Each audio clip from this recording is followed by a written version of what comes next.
దేవుని యొక్క చిత్తాన్ని నువ్వు పట్టుకోగలిగితే నువ్వేం చేయాలంటే ఖచ్చితంగా దేవుని యొక్క చిత్తం నా జీవితంలో నెరవేర్చాలి. నెరవేర్చాలంటే దేవుడు ఇచ్చిన ఆజ్ఞ ఏంటి? ఖచ్చితంగా నీ 10వ వంతులో దేవుని యొక్క సన్నిధికి నిధులు నువ్వు తీసుకొచ్చి దశమాందంటే అన్నాడు. అట్లా వద్దా?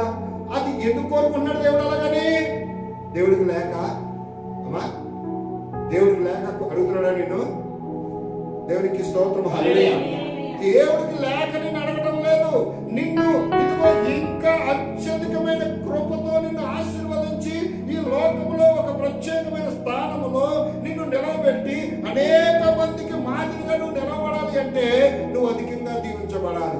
దీవించబడాలి అంటే నువ్వు దేన్ని లెక్క చేయకుండా, నీకు ధనం అంటే పిచ్చి కాబట్టి, ధనం అంటే ఇష్టం కాబట్టి, ధనం అంటే పినస్గా ఉన్నావు కాబట్టి ఆ ధనాన్ని కూడా లెక్క చేయకుండా దేవుడికి ఇవ్వాల్సింది దేవుడికి ఇచ్చి, పరిచర్యకి ఇవ్వాల్సింది పరిచర్యకి ఇచ్చి, ఇదిగో పేదవారికి ఇవ్వాల్సింది పేదవారికి ఇచ్చి, నువ్వు ధనాన్ని లెక్క చేయకుండా ఎప్పుడైతే ముందుకు వచ్చావో, హల్లెలూయా, ఇప్పుడు దేవుడు అనుకున్న స్థాయికి, అనుకున్న స్థితికి నిన్ను దీవించి ఆశీర్వదించి అభివృద్ధి పరుస్తాడా పరచడా?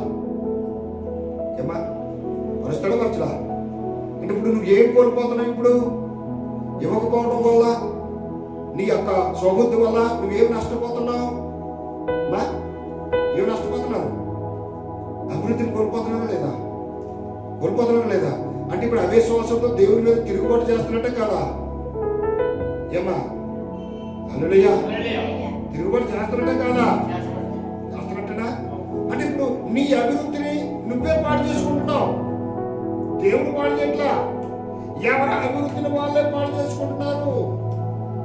ఎందుకంటే దేవుడు ఇస్తాడు.